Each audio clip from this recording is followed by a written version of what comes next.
Butunjahon taekvondo federatsiyasi bilan yo'lga qo'yilgan samarali hamkorlik bugungi kunda mamlakatimizda ushbu sport turining yanada ommalashib, keng quloch yoyishiga mustahkam zamin yaratmoqda.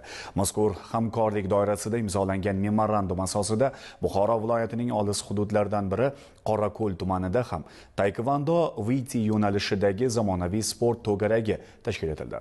Bu esa yoshlar o'rtasida sog'lom turmush tarzini targ'ib qilish, ularning sportga bo'lgan qiziqishini yanada oshirishga xizmat qilmoqda. Mazkur jarayonlar va amalga oshirilayotgan ishlar xususida muxbirimiz batafsil ma'lumot beradi.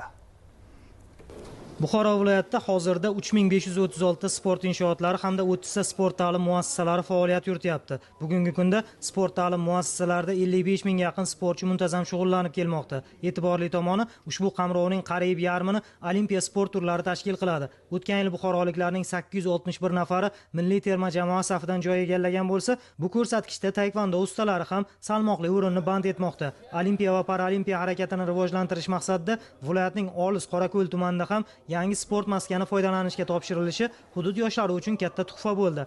Aytish lozim, prezidentimizning 2022-yil 29-iyuldagi taekvondo sport turini yanada rivojlantirish chora-tadbirlari to'g'risidagi qaror ijrosini ta'minlashga qaratilgan ushbu tashabbus taekvondo sport turi mavjud bo'lmagan tumanda bu yo'nalishning kengroq targ'ib qilinishi uchun keng yo'l ochmoqda.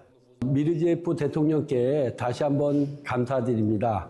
Qayd etish joiz, davlatingiz rahbari qarori asosida O'zbekistonda taekvondo sporti yil sayin rivojlanib boryapti. Buni xalqaro musobaqalarda erishilayotgan natijalari misolida ham izohlash mumkin. Biz federatsiya mas'ullari bilan o'rganib, qarorga asosan qaysi hududlarda bu sportga bo'lgan qiziqish yuqori, ammo sharoit mavjud emasligini tahlil qildik. Qorako'lda shu kunga qadar taekvondo bo'yicha to'garak mashg'ulotlari o'tilmas edi. Endilikda Buxoro viloyatining Olis tumanida ham o'smir yoshlar olimpiya sport turi bo'yicha taekvondo bilan shug'ullana boshlashdi. O'zaro hamkorlik memorandumiga asosan ish olib boradigan to'garaklarda doimiy mashg'ulotlar yo'lga qo'yildi. Shuningdek, yosh sportchilar zaruriy forma va sport anjomlari bilan ta'minlanadi. Eng muhim jihati viloyatning tajribali murabbiylari jalb etilishi, muntazam ravishda xalqaro darajadagi mahorat darslari o'tkazilishi reja qilingani kelgusida olis tumanda ham mahoratli sportchilar safi ortishiga zamin yaratadi.